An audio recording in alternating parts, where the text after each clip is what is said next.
We are looking at how to pronounce this name and more confusing names pronunciation, a name of Spanish origin. In Spanish it is said as Gerardo, so it has this H sound from Spanish. If you cannot pronounce it, you can replace it with an H. That's the closest sounding letter in English. Gerardo or Gerardo, Gerardo, or again, let's hear it in Spanish. Gerardo.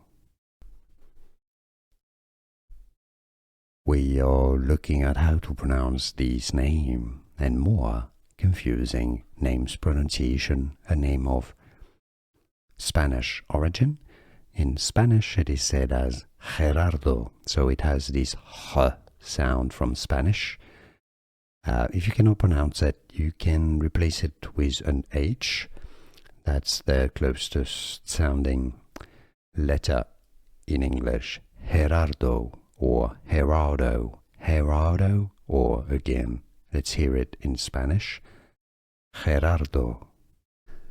Here are more videos on how to pronounce more confusing words and names too many mispronounced. Like this video if you found it useful. I appreciate your support. I'll see you soon and thanks for watching.